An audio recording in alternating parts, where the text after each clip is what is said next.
ओम शांति। आप सभी का स्वागत है साप्ताहिक पाठ्यक्रम में। तो अभी तक हमने जाना कि आत्मा मन बुद्धि संस्कार सहित है। मन और बुद्धि क्या कार्य करते हैं वो जाना। आज हम जानेंगे संस्कार। संस्कार क्या होते हैं, संस्कार कितने प्रकार के होते हैं, तो वही जानेंगे। तो चलिए स्टार्ट करते हैं, जानते हैं संस्कार कितने प्रकार के होते हैं। तो संस्कार 5 प्रकार के होते हैं।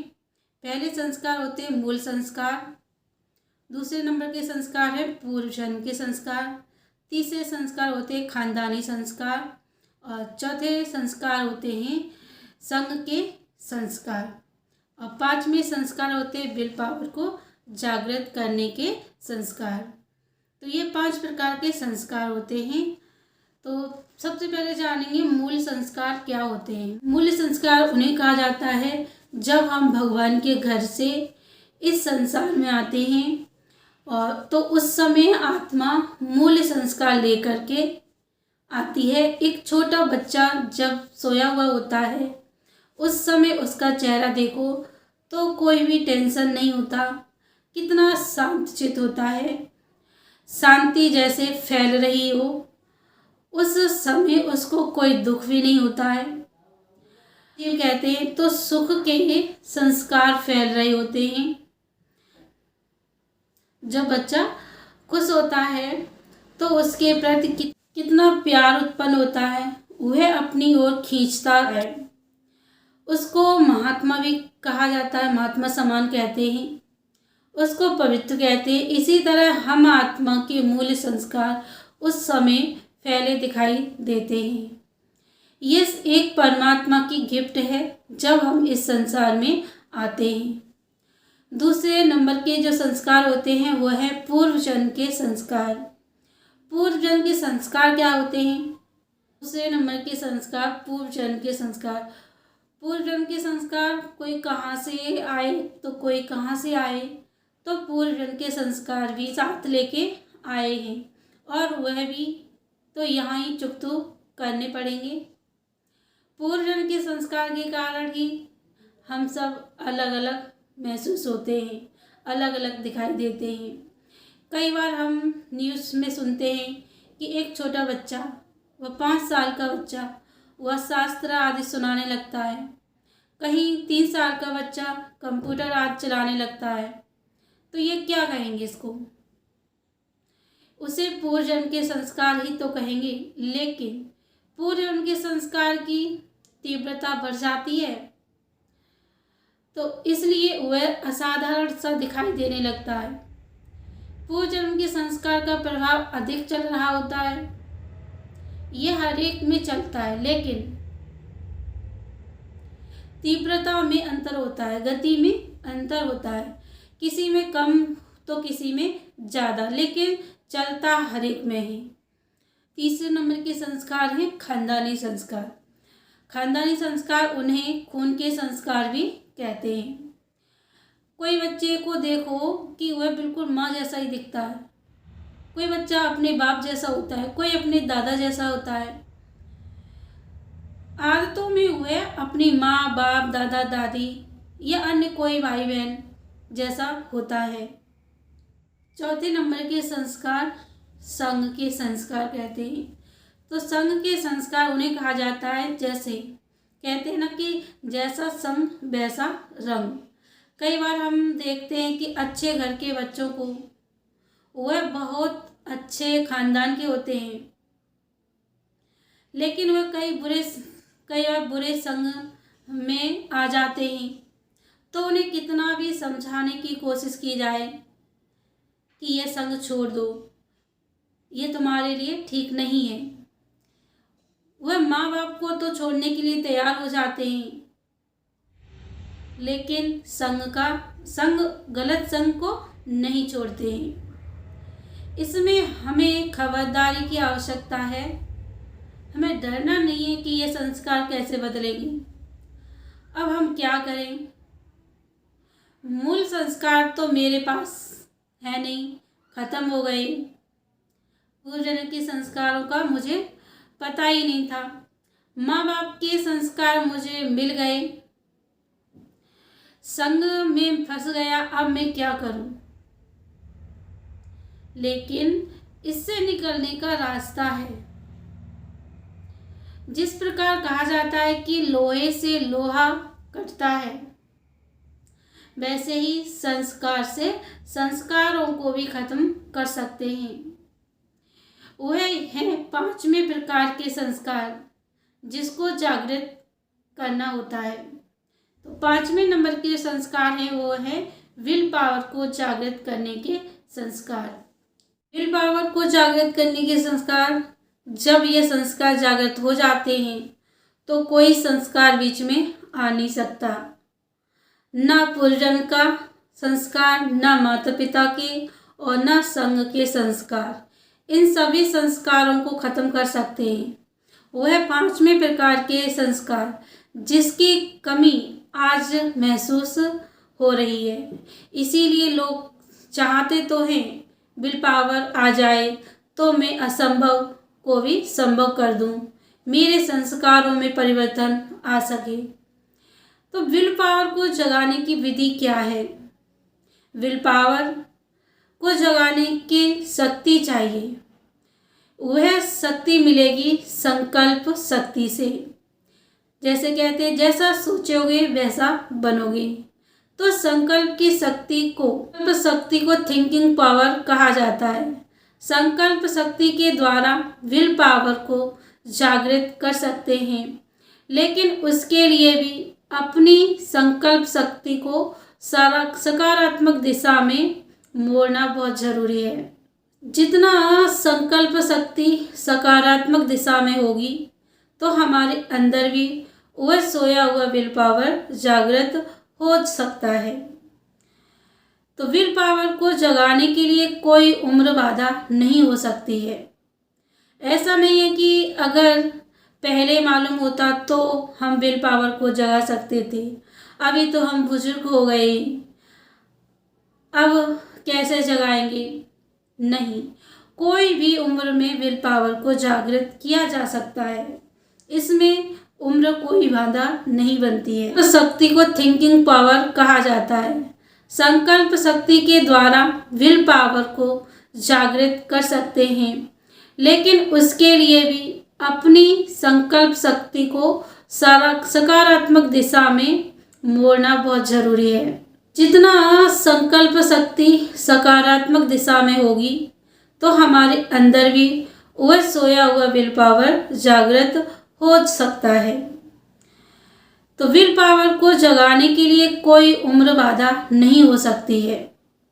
ऐसा नहीं है कि अगर पहले मालूम होता तो हम विल पावर को जगा सकते थे, अभी तो हम बुजुर्ग हो गए, अब कैसे जगाएंगे।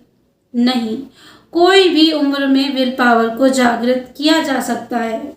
इसमें उम्र कोई बाधा नहीं बनती है। जैसे स्वामी विवेकानंद, एक 9 साल का बच्चा नरेंद्र जब अपने विल पावर को जागृत करता है तो वह स्वामी विवेकानंद बन जाता है।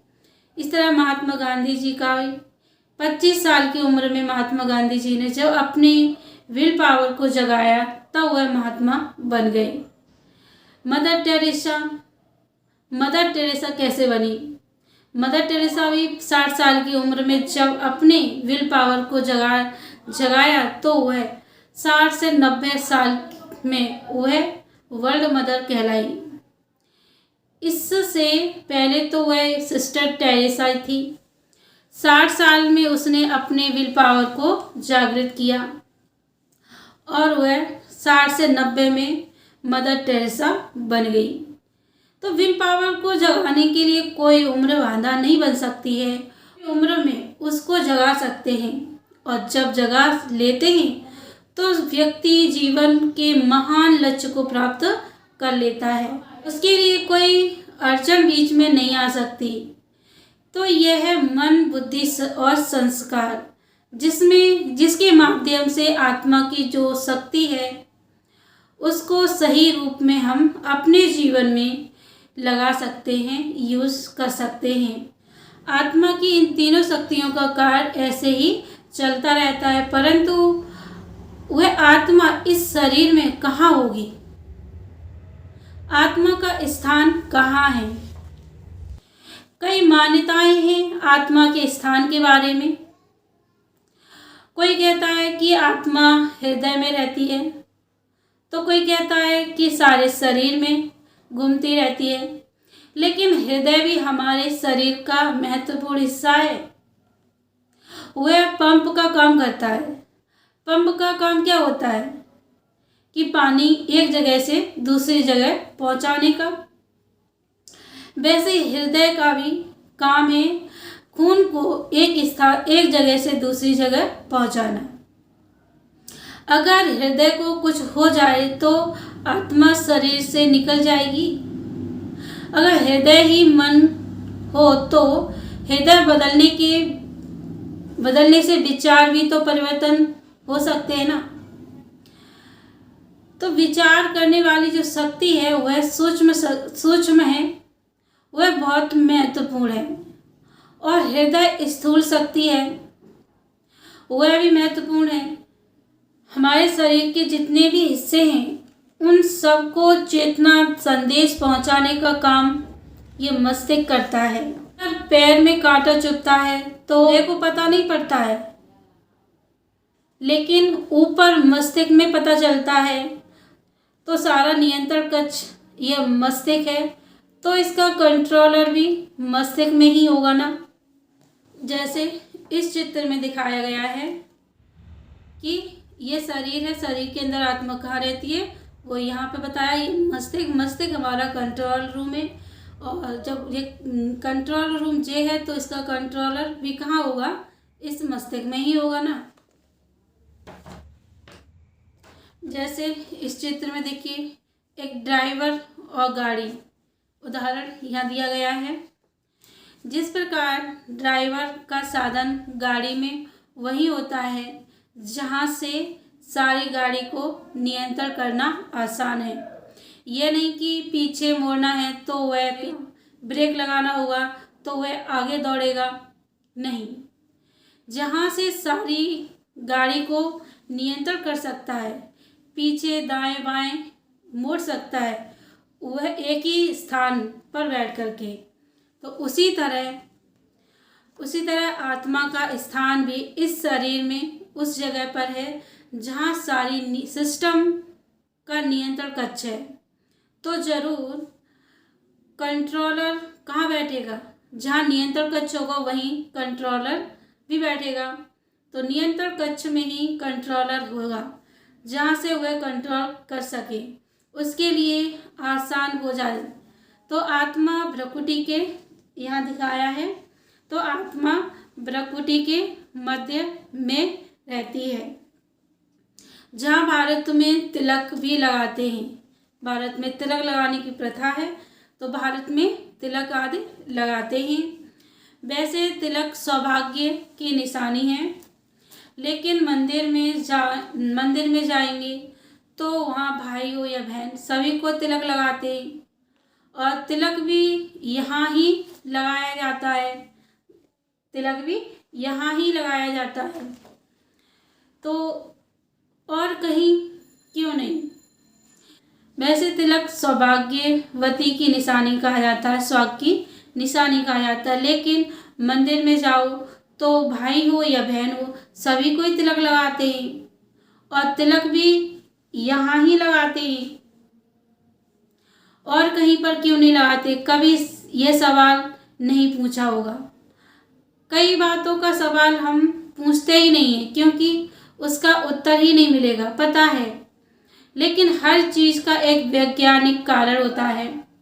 मंदिर में जाते हैं तो ये प्रथा भारत में है और हर समय हम करते भी हैं कि चमड़े की चीज़ को बाहर उतारेंगे और फिर अंदर जाएंगे, फिर तिलक लगाएंगे, फिर भगवान की मूर्ति के सामने जाकर हाथ जोड़ेंगे व नमस्ते करेंगे। ये प्रथा चलती ही आई है, छोटों को भी हम यही सिखाते हैं। लेकिन यहाँ ही तिलक क्यों लगाया जाता है? क्यों चमड़े की चीज़ को बाहर उतारना पड़ता है? फिर भगवान के सामने जाकर हाथ जोड़ना चाहिए। क्यों? वह चमड़ा तो उतार दिया, लेकिन ये शरीर भी तो एक चमड़ा है। जिस चमड़े का मनुष्य इतना अभिमान करता है, वास्तव में उतारना है अभिमान का चमड़ा। अभिमान का चमड़ा बाहर उतारो, फिर अंदर जाओ और स्वयं को आत्मा निश्चय करो कि मैं फलाना हूँ या मैं फलानी हूँ। जो अभिमान का चमड़ा पहन के जाते हैं कि मैं फलाना हूँ, मैं ये हूँ, मैं वो हूँ, ये नहीं, मैं एक आत्मा हूँ। तो स्वयं को पहले आत्म अभिमानी बनाओ, देह अभिमान में नहीं आओ। भगवान के सामने हाथ जोड़ करके नमन करो कि मैं फलाना फलानी नहीं हूँ, लेकिन मैं आत्मा आपके सामने नमन कर रही हूँ। कितना श्रेष्ठ भाव है। लेकिन इस भाव को हमने समझा ही नहीं है, और इसीलिए खास करके चंदन का तिलक भी लगाया जाता है। वह भी तो एक छोटा सा है, बहुत छोटा सा लगाते हैं। मंदिर में चंदन का ही तिलक क्यों लगाते हैं? क्योंकि चंदन के भी कुछ गुण हैं जो आत्मा के गुणों को याद दिलाते हैं। चंदन लगाते ही ठंडक लगती है, शीतलता का महसूस होता है। ये याद दिलाता है कि आत्मा का भी स्वधर्म शांति है। आत्मा का भी मूल्य गुण गुस्सा नहीं है। गुस्सा करने के बाद कोई भी अच्छा महसूस नहीं करता है। हर चीज़ का अपना गुण होता है। जैसे पानी का गुण है शीतलता, आग का गुण है गर्मी। पानी को कितना भी उबाल दो, लेकिन उबाल के रख दो तो वह वापस से अपने मूल गुणधर्म में आ जाएगा, शीतल हो जाएगा। इसी प्रकार आत्मा कितना भी गुस्सा कर ले, लेकिन अपने मूल स्वधर्म में फिर से आ जाती है, क्योंकि इसका मूल गुण ही है शांति। और शांति में अकेली भी है तो भी उसको अच्छा ही लगता है। भीड़ में कभी कभी क्या होता है कि घुटन होने लगती है। दूसरा, चंदन खुशबू भी देता है। आत्मा भी जब अपने मूल गुणों में हो तो अपने गुणों की खुशबू अपने व्यवहार से देती है। चंदन का कलर है गोल्डन। ये याद दिलाता है कि आत्मा अपने मूल रूप में शुद्ध है। तो ये चंदन का भी गुण धर्म है। इसी तरह आत्मा के भी गुण धर्म हैं, वह हम आगे की वीडियो में जानेंगे। तो आज के वीडियो को यहीं पर एंड करते हैं। आप सभी को अगर वीडियो पसंद आया तो इसको लाइक जरूर करना और चैनल को सब्सक्राइब कर लेना, ताकि आगे के और भी वीडियो आप सभी तक पहुंच सकें। तो चलिए आज के वीडियो को यहीं पर एंड करते हैं। फिर मिलेंगे आप सभी से एक और नई वीडियो के साथ। तब तक के लिए ओम शांति।